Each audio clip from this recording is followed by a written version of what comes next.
जय हिंद स्टूडेंट्स, कैसे हैं आप सभी लोग। उम्मीद करता हूं सभी बहुत ही बढ़िया होंगे। सो गाइस, आज है 18 सितंबर 2025 और आज के करंट अफेयर्स को हम लोग कवर करने वाले हैं।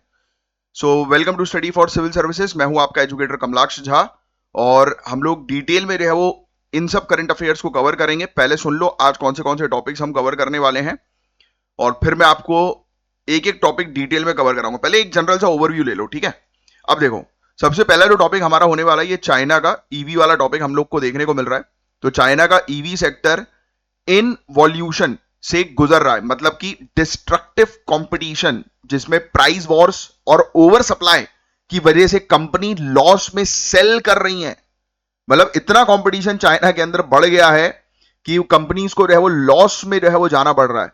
सोचिए आप, यूनाइटेड स्टेट्स और यूरोपियन यूनियन के टैरिफ्स ने एक्सपोर्ट्स ब्लॉक कर दिए और डोमेस्टिक मार्केट्स में कंपटीशन और बहुत तेजी से हो गया, क्योंकि देखो चाइना का पंगा यूएसए के साथ है। राइट, यूएसए ने क्या बोला, बेटा हमारे पास जो भी सामान भेजोगे हम तुम्हारे सामान को महंगा कर देंगे, जिससे कि हमारी कंट्री में कोई तुम्हारा सामान खरीदे ही ना, है ना। ऐसे काफी सारी कंट्रीज ने चाइना के सामान को बॉयकॉट कर रखा है। राइट, इसके कारण इनका एक्सपोर्ट हो नहीं पा रहा। अब इनके डोमेस्टिक मार्केट में इतना कंपटीशन बढ़ गया है। अब देखो, कंपनीज को सर्वाइव करना है तो अपना प्राइस गिराकर सर्वाइव करेंगी, है ना। अब उस चक्कर में काफी सारी कंपनीज का दिवाला हो गया, काफी सारी कंपनीज को जो है वो मार्केट से बाहर निकलना पड़ा। तो ये इस दिक्कत चाइना के ईवी सेक्टर में आ रही है सबसे ज्यादा। लॉन्ग टर्म इंपैक्ट इसका ये होगा कि आप ये मान के चलिए कि छोटी कंपनीज बंद होंगी, जॉब्स खत्म होंगी। ये इशू हम लोग को चाइना के अंदर देखने को मिल रहा है। तो ये एक बेसिक आइडिया आपको होना चाहिए हमारी नेबरिंग कंट्री के बारे में कि क्या चल रहा है वहां पर, और ईवी सेक्टर से रिलेटेड भी, या फिर एक बिग बिग पिक्चर के पॉइंट ऑफ व्यू से अगर आप देखो, यानी कि लार्जर पिक्चर के पॉइंट ऑफ व्यू से देखो, तो ये अंडरस्टैंडिंग डेवलप करनी चाहिए कि अगर देखो एक्सपोर्ट का असर एक कंट्री, यानी कि एक्सपोर्ट बंद होने का असर एक कंट्री पे कितना भारी पड़ सकता है, या टैरिफ इंक्रीज होने का असर एक कंट्री पे कितना भारी हो सकता है कि उसकी कंपनीज को शट डाउन करना पड़ रहा है। राइट, तो आप ऐसे examples, realistic examples, current affair से उठाकर एग्जांपल्स अपने मेंस के आंसर में लिखोगे तो आपको परफेक्ट बेनिफिट मिलेगा। या नेक्स्ट, दूसरा अपन देखें, ये इंडिया के डेयरी की बात हो रही है तो आप जानते हो यार, इंडिया दुनिया का लार्जेस्ट मिल्क प्रोड्यूसर है गाइस। 248 मिलियन टन 2024-25 में हमने प्रोड्यूस किया था। 248, याद रखना है, 248 मिलियन टन। लेकिन प्रोडक्टिविटी बहुत लो है और वैल्यू चेन बिल्कुल खराब है हमारे। उसके साथ ट्रेड टॉक्स अटक गई यूएसए के साथ। मतलब ये सब चीजें चल रही हैं, उसी के साथ साथ ट्रेड टॉक्स जो यूएसए के साथ है, दूसरी कंट्रीज के साथ है, वो अटक गई हैं क्योंकि इंडिया ने डेयरी इंपोर्ट खोलने से मना कर दिया। रीजन क्या है भाई, हम बोल रहे हैं कि हमें डेयरी इंपोर्ट जो है वो बंद रखना है अपना, क्योंकि बाहर से डेयरी वाले प्रोडक्ट इंडिया के अंदर आएंगे तो इंडिया के फार्मर्स जो हैं, डेयरी फार्मर्स वगैरह, उनको सबसे ज्यादा नुकसान झेलना पड़ेगा। बोलो हाँ या ना।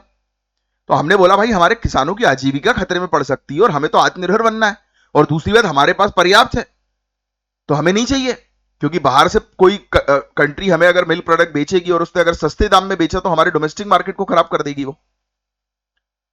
कुछ इंपॉर्टेंट पॉइंट जो हमेशा आप ध्यान रखिएगा, डेयरी सेक्टर 31% एग्री जीडीपी में कंट्रीब्यूट करते हैं।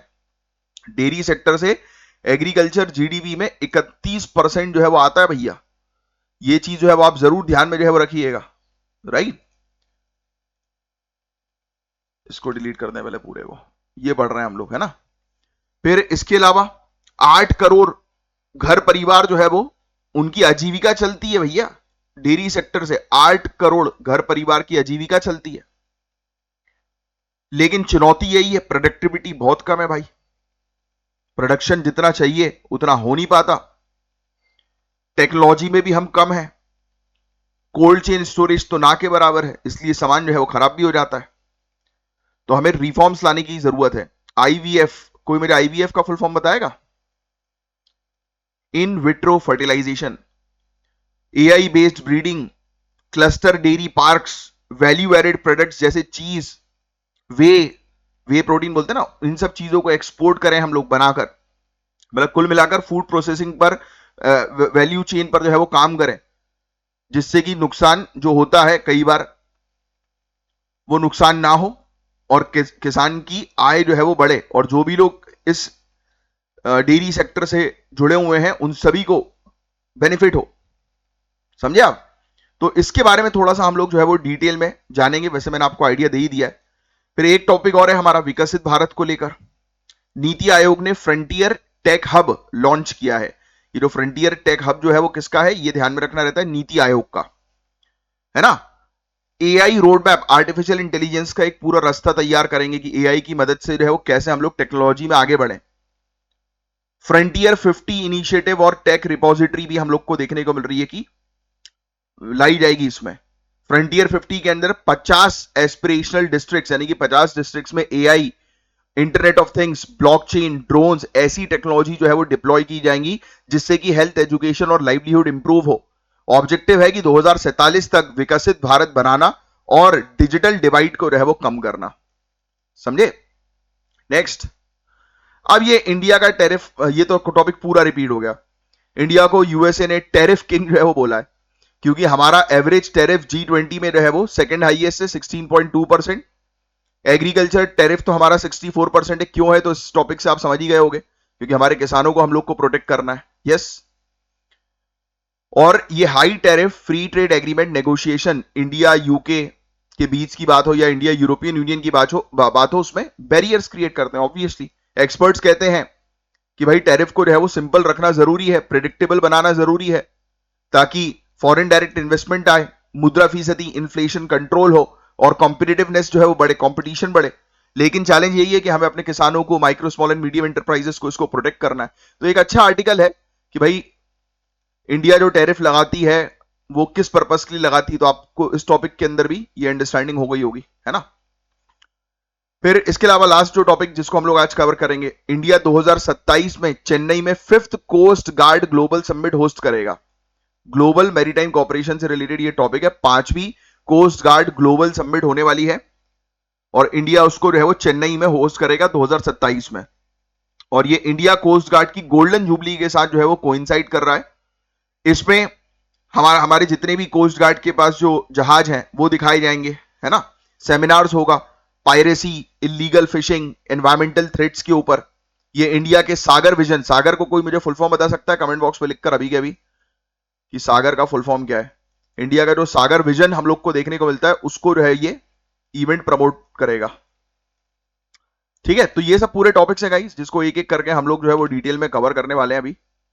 और बाय द वे कल के लेक्चर्स के जो टॉपिक बच गए थे वो मैं आपको करवा दूंगा, you don't have to worry at all, right. और जो हमारे रेगुलर स्टूडेंट्स हैं दे नो वेरी वेल कि यहाँ पर कोई भी टॉपिक छूटते नहीं है, हर एक टॉपिक जो है वो कवर होते हैं। चलो आगे बढ़ने से पहले एक बड़ी इंपॉर्टेंट चीज मैं आपको बता दूं, ये है हमारे ज्ञान सर, और ज्ञान सर का स्पेशल पेड बैच आप लोग के लिए अवेलेबल है। UPPCS, BPSC, UKPSC, RO, BEO, UPSC exam, even Haryana, Rajasthan, Chhattisgarh PSC की तैयारी कर रहे हो तो कोर्सेज को, बैचेस को जरूर ज्वाइन करो, राइट। यहां पर 0 से लेकर सिलेक्शन तक की प्रॉपर तैयारी करवाई जाती है। और आपको क्लियरली बता दें, हर साल हमारे कोर्स अपडेट होते हैं।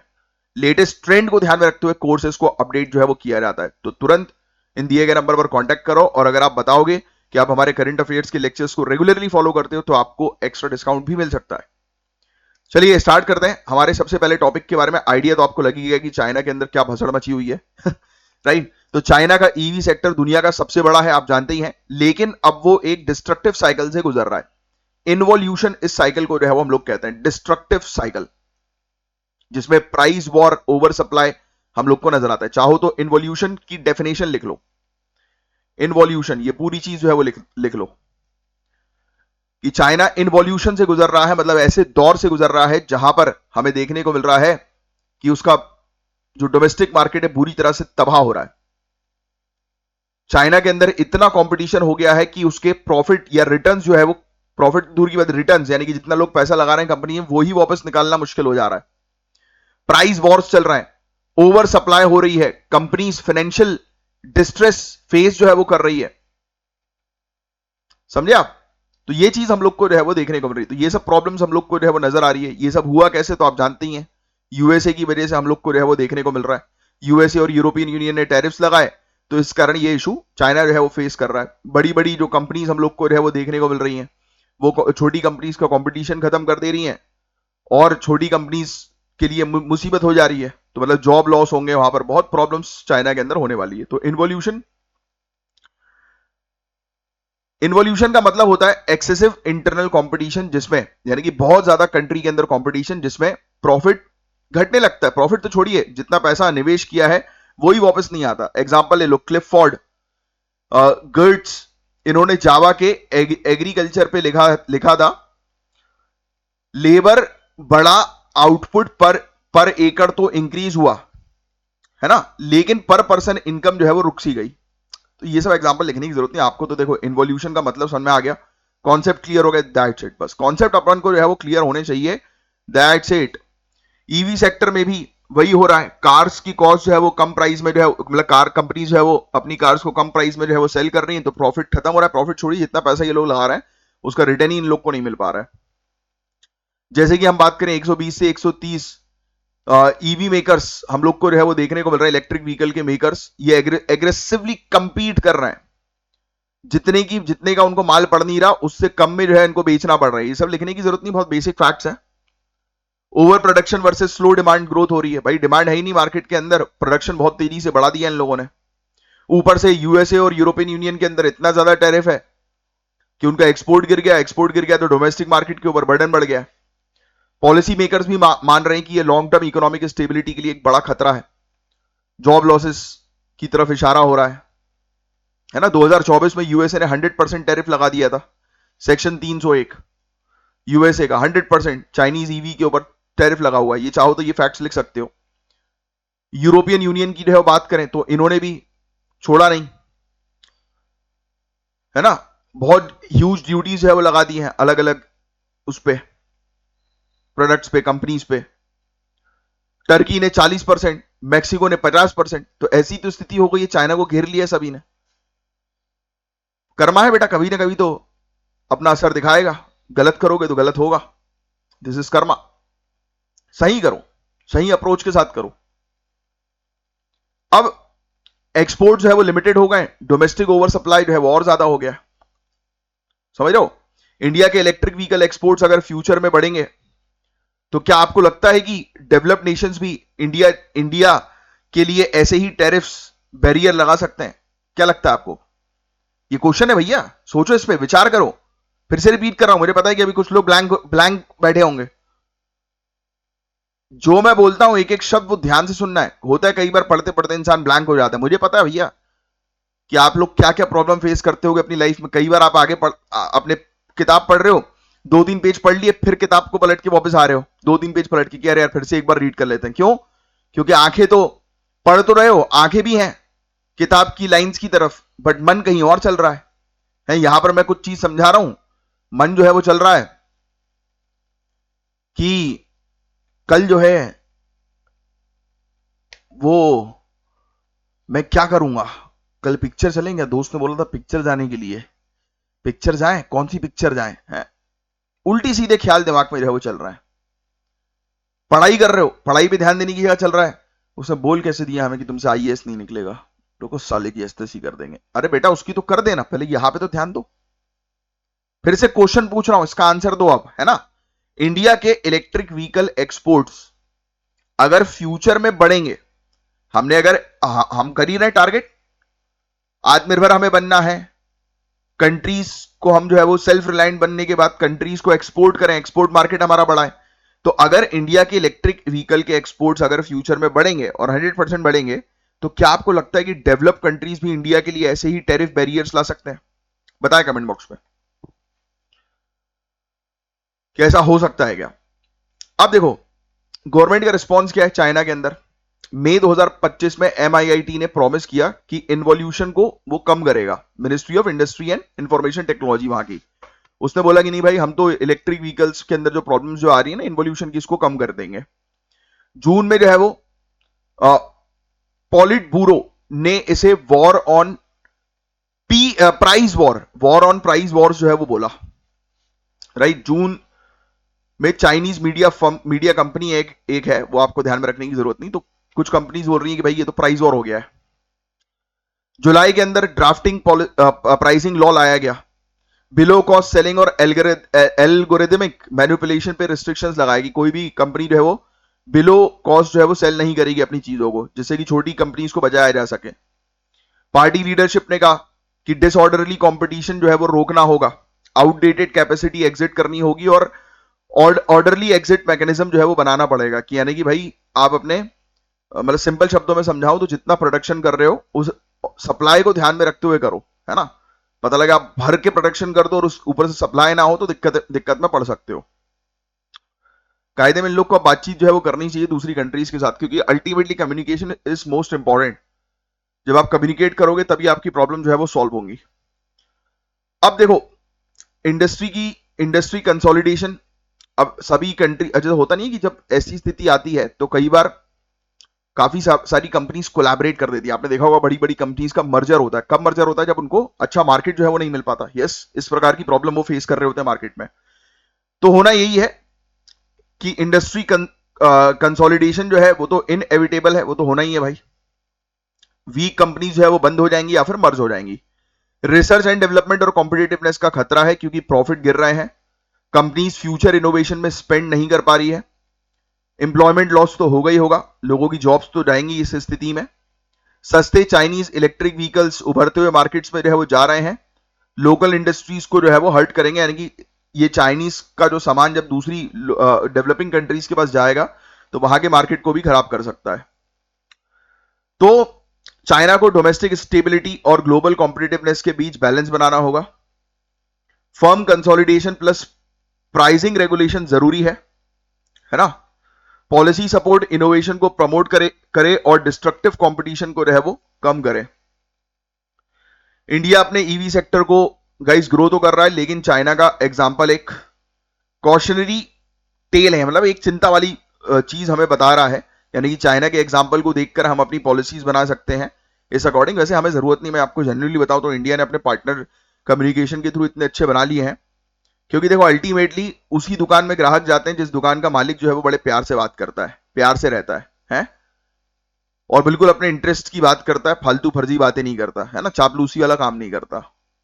उसी भाई आप किसी दुकान में गए, सिंपल सी चीज है, वहां का मालिक जो है वो, आपने उससे बोला कि सर ये फॉर एग्जाम्पल आप जो है वो बिस्किट खरीदने गए कि सर ये बिस्किट जो है वो मिल जाएगा क्या? 10 रुपए का बिस्कुट है क्या जी? 10 रुपए का बिस्कुट कितने का है जी? तो ऐसा आप गए वहां पे और बोला कि सर ये बिस्किट जो है वो मिल जाएगा, और वो आपको जो है वो गुस्से में आपकी तरफ जो है वो देख रहे हैं, जैसे आप उससे एहसान कर रहे हो उससे लेके, हैं। तो ऐसे गुस्से में जो है बोले आपको दे के वो एहसान कर रहा है, आपको गुस्से में जो है वो देख रहा है और आपको जो है वो दे रहा है, ये तो किसी छोटू का वाला लगा रहा है, दे निकाल के दे उनको बिस्किट 10 रुपए का, और फिर अपने काम में लग जा रहा है। क्या आप दोबारा उसकी दुकान में जाओगे उसकी इस एटीट्यूड को देखकर? नहीं ना।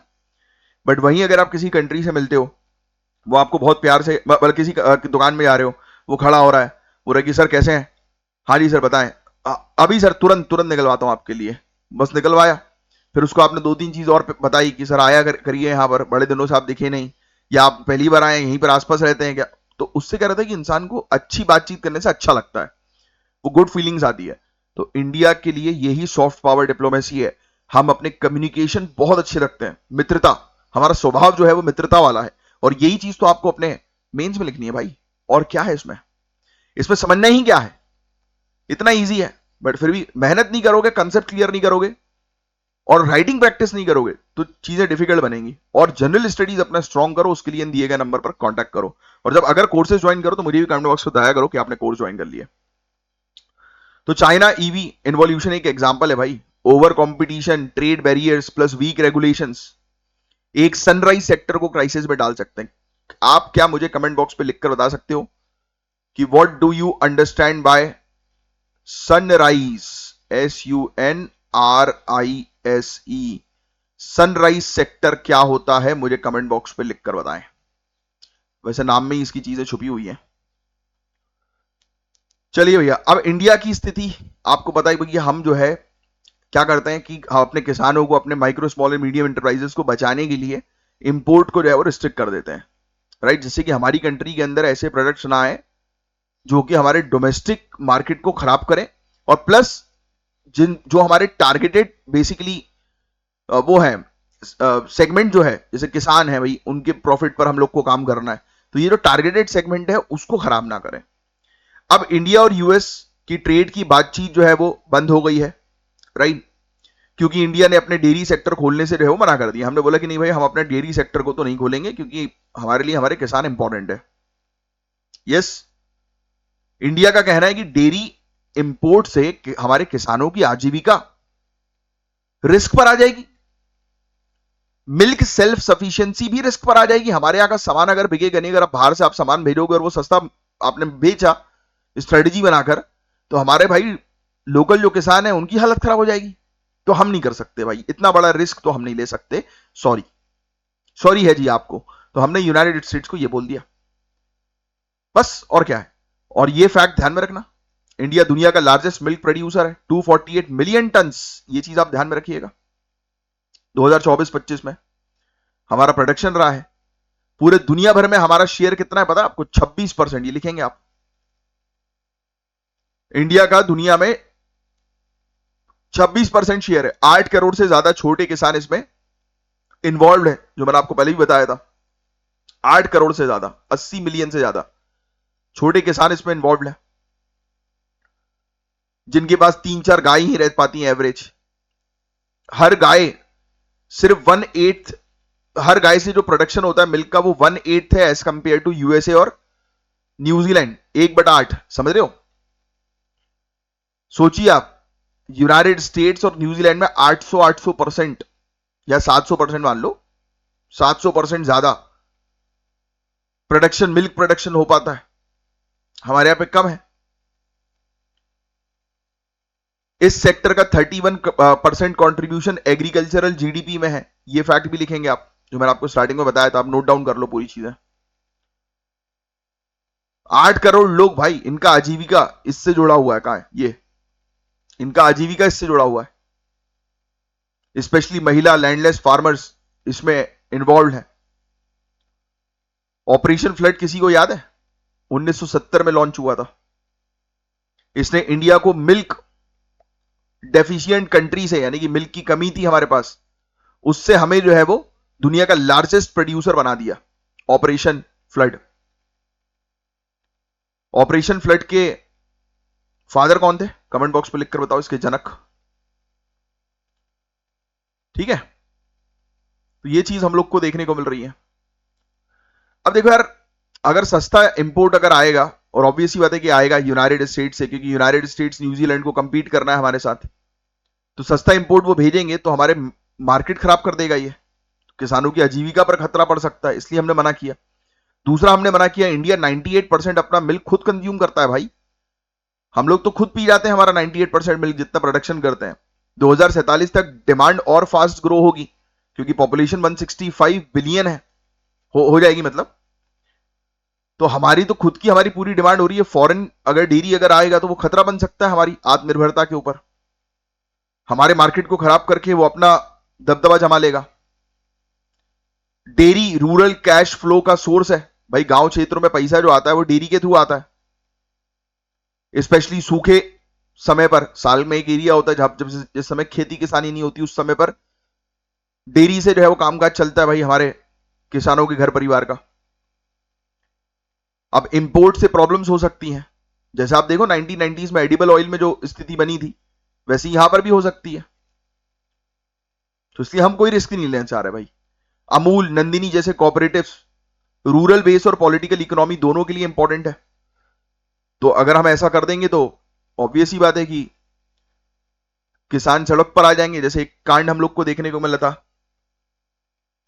फार्मर्स बिल को लेकर, याद है? दिल्ली के बाहर किसान जो है वो जमा हो गए थे, और उसमें वही था, यही वाली चीजें थी।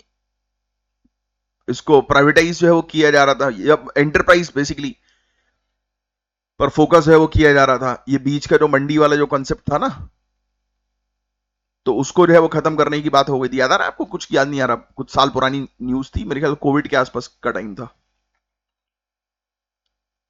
ठीक है, यूएस, यूरोपियन यूनियन, न्यूजीलैंड, इनके पास भाई सरप्लस डेयरी कैपेसिटी है, और इंडिया उनके लिए एक अट्रैक्टिव मार्केट है, क्योंकि हमारे यहां पर लोग हैं। इंडिया मिल्क, घी, बटर एक्सपोर्ट करता है। पिछले 3 साल में हमारा एक्सपोर्ट ये डबल हो गया है। बांग्लादेश, यूएई, वेस्ट एशिया हम बेचते हैं। और ऐसा तो अब ये कितना सच है कितना नहीं मुझे तो नहीं पता भाई। एक पता नहीं कोई व्यक्ति बता रहा था, अगर इंडिया से दुबई आप चले जाओ पनीर लेकर, पनीर एक पर्टिकुलर क्वांटिटी बताई थी, वो लेकर पनीर चले जाओ आप, तो फ्लाइट उतरते सही थी हैंड टू हैंड आपसे खरीद लिया जाता है। एयरपोर्ट पे ही। और इतना पैसा आपको मिल जाएगा कि वहां से आप जो है वो आईफोन भी खरीद लिया हो, और आपकी आने जाने की पूरी ट्रिप, होटल में रुकने की से लेकर आने जाने दोनों की फ्री हो जाती है। अब ये कितना सच है कितना झूठ है आई डोंट नो भाई, अपन ने तो कभी किया नहीं, क्योंकि एक बार बहुत पहले प्लान बना था एक कंपनी के लिए दुबई जाने का, बट फिर मैं बिजी हो गया तो मैं जा नहीं पाया। तो उस समय मेरे एक ऐसी बैठक थी हमारी, तो उस समय एक दोस्त बोल रहा था, अब वो पता नहीं बतौलेबाजी थी कि क्या थी, आई डोंट नो।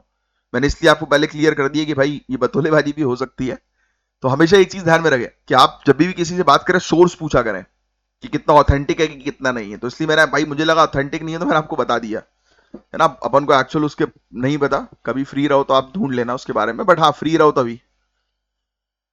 चलो, ग्लोबल जाइंट्स लैक्टेलिस, डेनोन, फॉन्टेरा इंडिया के डोमेस्टिक ब्रांड्स को भाई अंडरकट कर सकते हैं, अमूल वगैरह को साइड कर सकते हैं, इतनी दम रखते हैं वो लोग।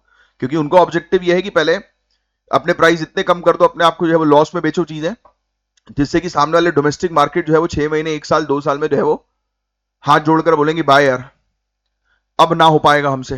है जियो ने क्या किया, ग्लोबल पूरे इंडिया में टॉप कैसे किया उसने, आते सही थी, लो भाई free free free free free, पूरे मार्केट जितने भी टेलीकॉम के मार्केट थे तोड़ा कि नहीं तोड़ा सबको। तो गेम यही होता है भाई, कोई बाहर का प्लेयर आकर, और बड़ा पावरफुल प्लेयर है वो आकर जो है वो यहाँ की डोमेस्टिक मार्केट को तोड़ेगा, फिर अपनी मोनोपोली चलाएगा, समझे। तो जो देखो, पहली चीज तो हमारे यहां पर सबसे बड़ा इशू यही है, ये वाला, जिसे हमने बोला ना कि वहां की गाय जो है वो अच्छा खासा 700% ज्यादा दूध देती है भाई कंपेयर टू हमारे यहाँ पे। क्यों? क्योंकि वो अच्छी ब्रीड हमें नहीं मिल पा रही है ना। हर्ड साइज भी हमारे यहाँ पर जो है वो छोटे हैं भेड़ के। आर्टिफिशियल इंसेमिनेशन हमें अडॉप्ट करना पड़ेगा जो हमारे यहाँ वीक है। हाउसिंग जो है वो पुअर है, और अनहाइजेनिक शेड्स हम लोग को देखने को मिलते हैं, कई बार बीमारियां हो जाती हैं पशुओं को। तो हमें इन सब चीजों पर काम करना है, जो चुनौतियां हैं वही सोल्यूशन है ना। आईवीएफ और सेक्स सॉर्टेड सीमन का उपयोग बहुत कम है, 25% गाय जो है वो इनफर्टाइल हम लोग को देखने को मिलती हैं। नेक्स्ट, 70% मिल्क इनफॉर्मल मार्केट में है। घर में आते हैं ना दूध वाले भैया दूध देने के लिए, तो ये इनफॉर्मल मार्केट है। कोल्ड चेन वीक है, स्पॉइल बहुत खराब बहुत जल्दी हो जाती हैं चीजें, क्योंकि कोल्ड चेन नहीं है। फूड प्रोसेसिंग की तरफ जो है उसको हम आगे नहीं बढ़ा रहे, तो इन्हीं इन्हीं पर तो काम करना है, और क्या करना है। 31% एग्री जीडीपी के शेयर के बावजूद डेयरी को सिर्फ 4% एग्री बजट एलोकेशन में रखा गया है। देखिए, तो वही है कि बेटर फीड हम लेकर आए, चारा जो है वो प्रॉपर होना चाहिए, है ना। ठीक है, अक्षय कल्प डेयरी ने प्रोडक्शन 1500 किलो से 4000 किलो पर काउ एनुअल तक इंक्रीज जो है वो किया है। और ये कैसे हुआ? एज सिंपल एज दैट, अगर सही चारा दोगे, प्रॉपर ब्रीडिंग करोगे, मॉडर्नाइज करोगे चीजों को, तो अपने आप जो है वो आपको बेनिफिट मिलेगा। In vitro fertilization, sex sorted semen 15% production rise कर सकते हैं। डेयरी पार्क्स बनाओ, कोल्ड चेन्स डेवलप करो, मैकेनाइज मिल्किंग होनी चाहिए, फार्मर प्रोड्यूसर ऑर्गेनाइजेशंस तैयार करो, है ना। फार्मर की इंश्योरेंस जो है वो होने चाहिए। चीज, वे, ऑर्गेनिक A2 मिल्क की तरफ जो है वो चीजें आगे बढ़ाओ। फार्मर्स को डेयरी को सिर्फ सप्लीमेंट्री इनकम नहीं बल्कि प्रॉफिटेबल स्टैंड अलोन बिजनेस के रूप में जो है वो अडॉप्ट करना होगा। बस यही चीज थी गाइस, जिसके बारे में एक आपको अच्छी जानकारी जो है वो होनी चाहिए।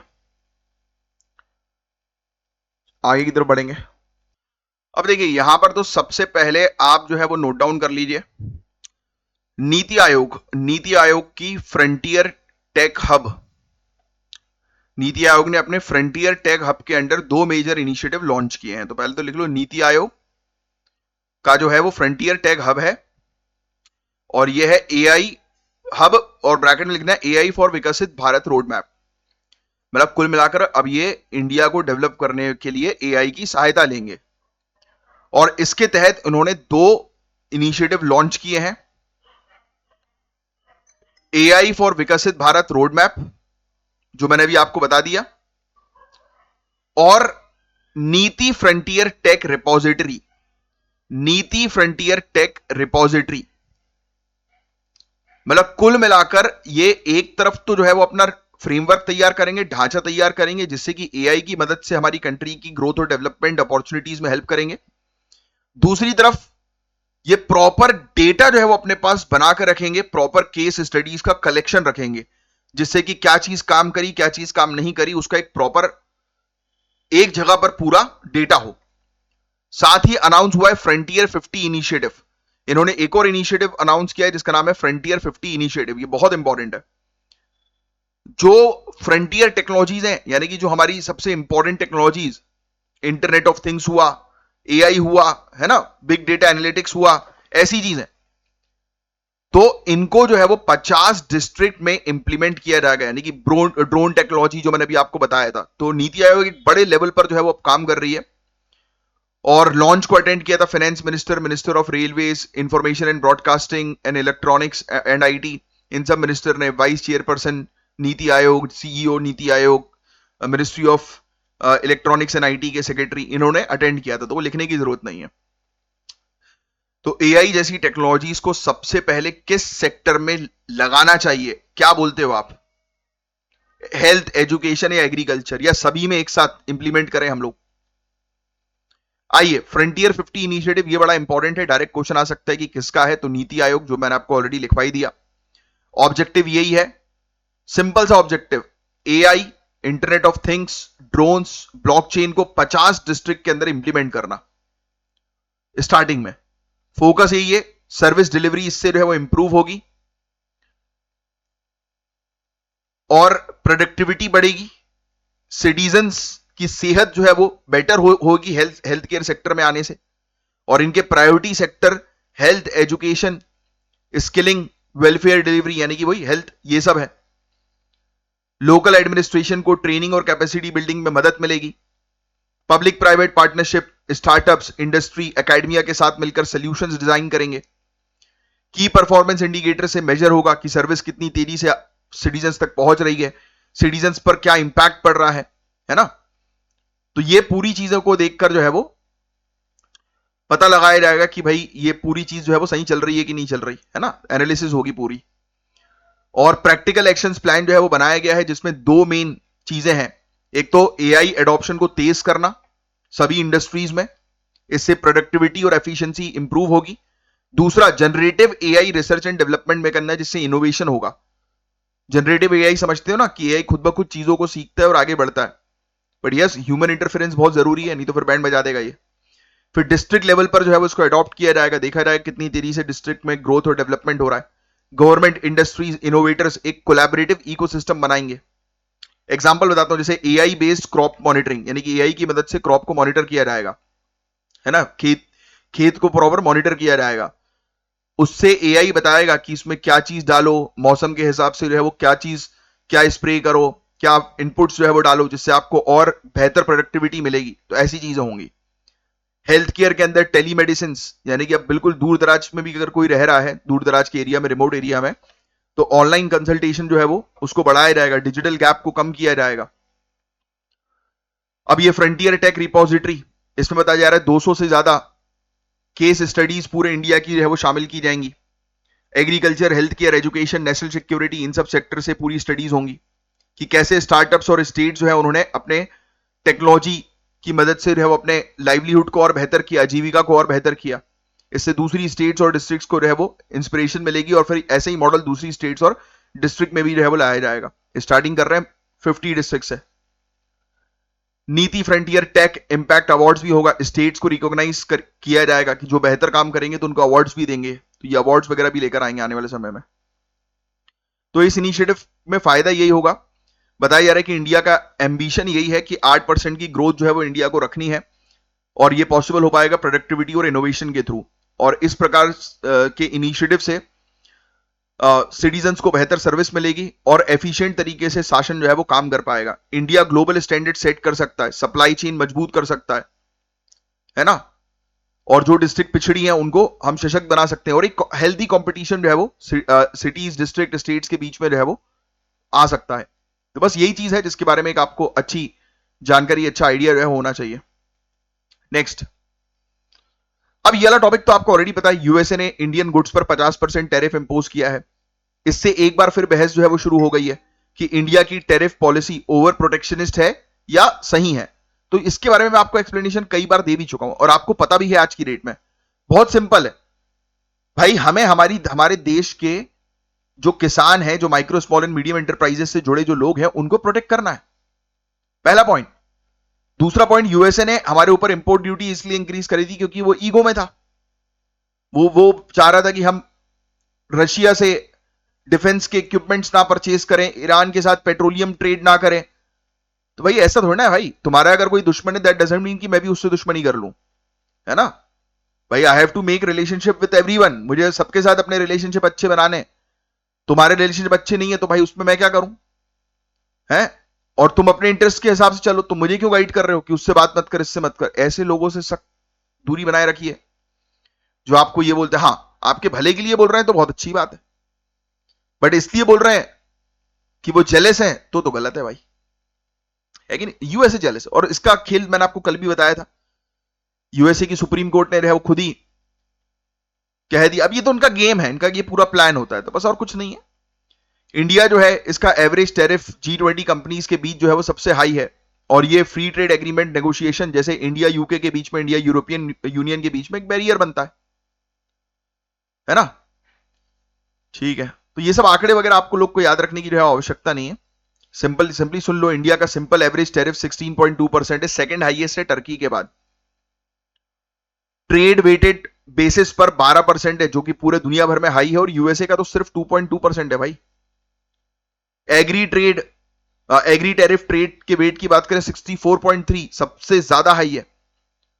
यूएसए के अंदर 4.2%, यूरोपियन यूनियन में 8.7%, चाइना के अंदर 13.8% है। नॉन एग्री गुड्स में भी इंडिया का एवरेज 9.2% है टैरिफ। हालांकि कॉटन पर हम लोग को जो है वो 0% देखने को मिलता है कई बार। देखो ड्यूटी फ्री है ना कॉटन, पहला पॉइंट देख लो। बट स्किम्ड मिल्क पाउडर 60% है, क्योंकि हमें मिल्क, अभी हमने बात करी ना प्रीवियस लेक्चर्स में, प्रीवियस टॉपिक्स में, उसी से इंटर रिलेटेड। भाई हम टैरिफ इसलिए बढ़ाते हैं क्योंकि रीजन हमें अपने भाई किसानों को प्रोटेक्टेड रखना है। अगर बाहर से कोई बड़ी कंपनी आ गई और इंडिया के अंदर आकर हमारे छोटे किसानों की इनकम को वो खा गई, तो हमें बहुत मुसीबत झेलनी पड़ सकती है अनएम्प्लॉयमेंट की। सेम वही होगा, क्राइम रेट बढ़ जाएंगे। हमारी कंट्री के अंदर जो है वो टॉप मोस्ट पर बैठे हुए लोग ज्यादा कमाएंगे और छोटे लेवल पर लोगों के पास जॉब्स ही नहीं रहेंगी, जो कि आज की डेट में भी हो रहा है। तो ये चीज है। राइस पर 70% है, इंडिया टॉप एक्सपोर्टर है राइस का। सॉफ्ट ड्रिंक्स पर 150% लगा दिया हमने, जरूरी है ना, क्योंकि इंडियन लोगों को हेल्दी रखना है हमें। इंडिया के high tariffs, India UK free trade agreement, European union bilateral trade investment agreement को स्लो जो है वो कर रहा है। तो हमें रैशनलाइज करने की हालांकि आवश्यकता है, बट आई डोंट थिंक कि हम अपने प्रायोरिटी को जो है वो स्किप करें। मेरे हिसाब से सही है, डिप्लोमेटिकली ये चीज जो है वो बिल्कुल सही है, और स्ट्रैटेजिकली भी ये चीज जो है वो बिल्कुल सही है, राइट। क्योंकि हमारे पास एक जेन्युइन रीजन है।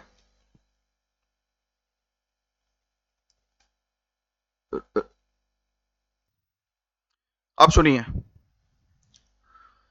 तो ये वाली कहानी है भैया, economic growth, export, supply chain integration, job creation जो है वो बूस्ट होगा अगर हम रैशनलाइज कर देंगे। बट क्यों करें भाई, अभी हमें रैशनलाइज नहीं करना है अभी राइट। हाँ, हम स्ट्रेटेजिकली जरूर जो है वो कर सकते हैं, पता लगे रैशनलाइज करने के से हम लोग को दिक्कत हो तो क्या मतलब। तो आप जब भी आर्टिकल्स पढ़ो ना तो थोड़ा दिमाग लगाया करो। हम रैशनलाइज करेंगे तो उससे इकोनॉमिक ग्रोथ नो डाउट होगी, बट हमारे किसानों को तो दिक्कत आ सकती है। इसमें लिख रहा है, देखो कैसी बात लिख रहा है, gradual liberalization with safety nets, धीरे धीरे जो है वो हाई वैल्यू क्रॉप्स की तरफ जो है वो किसानों को ढकेलो। भाई हमारे यहाँ ऑलरेडी किसान जो है उनके पास बहुत कम एकड़ जमीन है, हम कर ही नहीं सकते। Micro small and medium enterprises की लंका लग जाएगी। देखो क्लियरली लिखा है, cheaper raw materials, micro small and medium enterprises और कंज्यूमर दोनों को बेनिफिट तो करेगा अगर बाहर से हम लोग लेकर आते हैं, but the point is that industry भी तो हमारी खराब कर देगा ना ये। तो भाई ये क्या होता है, कई बार चीजें लिखी रहती हैं आर्टिकल्स में, बट आपको अपना दिमाग लगाना जरूरी है। या फिर मेरे तो लेक्चर्स रेगुलर बेसिस पर अटेंड करो बिना मिस किए। बस यही चीज है, देखो सजेशन इन्होंने दिया हुआ है, तो हमें नहीं चाहिए इनके सजेशन लिखने के लिए, फालतू टाइम वेस्ट है ये। आप देखो लिख रहे हैं कि अपने टेरिफ को जो है वो रिड्यूस कर दो आप, क्यों करें भाई? लग्जरी आइटम में 35-50% ठीक है, समझ में आ रहा है, बट अभी तो हमारा 150% भी है, नहीं कर पाएंगे अभी भाई, क्योंकि जो हमारे लिए जरूरी है उस अकॉर्डिंग हमारी पॉलिसी जो है वो बेहतर है। बट हाँ, अगर आपको सजेशन पे लिखना है, रिफॉर्म्स पे लिखना है, तो आप ये लिखिए कि पेपर वर्क जो है वो रिड्यूस हो, ईज ऑफ डूइंग बिजनेस और फास्ट हो, राइट? क्योंकि हमें अभी सबसे पहले तो आत्मनिर्भर बनना है। अगर हम रैशनलाइज कर देंगे तो आत्मनिर्भरता की तरफ कैसे आगे बढ़ेंगे? बात समझ रही हैं आप? चलिए नेक्स्ट, अब ये फैक्चुअल इंफॉर्मेशन है, याद रख लो। 5वीं coast guard global summit Chennai में होने वाली है 2027 में, और इस समय गोल्डन जुबली होगी इंडियन कोस्ट गार्ड की। आपको पता है, जब भी कोई पूछता है कि हमारी कंट्री के अंदर कितनी फोर्सेज हैं, तो लोग जो है वो ऑल इंडिया मतलब इसमें sorry Indian army, Indian navy और इंडियन एयरफोर्स बस बोल देते हैं। इंडियन कोस्ट गार्ड को अक्सर अंडर एस्टिमेट किया जाता है और भूला जाता है। बट आप लोग नहीं भूलोगे, आप सिविल सर्विसेज की तैयारी कर रहे हैं, जब भी आपसे पूछे इंडिया के अंदर कितनी फोर्सेज हैं, तो ये 4 मेजर फोर्सेज के नाम आपको पता होने चाहिए। 4 मेजर फोर्सेज पूछे तो ठीक है। तो समिट में 2 मेजर इवेंट्स होंगे। इंटरनेशनल कोस्ट गार्ड के जितने भी जहाज वगैरह हैं उसको रिव्यू किया जाएगा, दिखाए, इसका प्रदर्शन भी होगा। वर्ल्ड कोस्ट गार्ड सेमिनार भी हम लोग को देखने को मिलता है, तो इसमें उतना अभी के लिए आपको याद रखने की आवश्यकता नहीं है।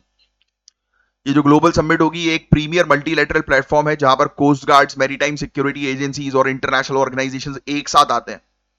चौथी जो हुई थी अभी 2025 में 115 कंट्रीज ने पार्टिसिपेट किया था, ये रोम में हुई थी, तो ये फैक्ट भी आप थोड़ा सा ध्यान में जो है वो रखिएगा, ठीक है?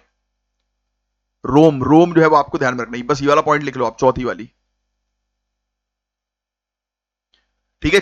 चेन्नई समिट इंडिया के Sagar vision, security and growth for all in the region को शोकेस भी करेगा। ऑब्वियस ही बात है कि हमारी चीजें तो हम तो शोकेस करेंगे ना अपने सागर को, सागर विजन को, ये हमारे लिए जो है वो जरूरी है। पायरेसी, स्मगलिंग जो होता है ना, समुद्री क्षेत्र में जितने भी खतरे होते हैं उनको जो है वो हाईलाइट किया जाएगा, उन पर डिस्कशन होगा। क्या क्या फीचर्स होंगे तो मैं आपको ऑलरेडी बता ही चुका हूं कि हम लोग जो है वो हमारे जहाज वगैरह को रिव्यू करेंगे कि सही है कि नहीं है, और बेहतर टेक्नोलॉजी लगानी है कि नहीं लगानी।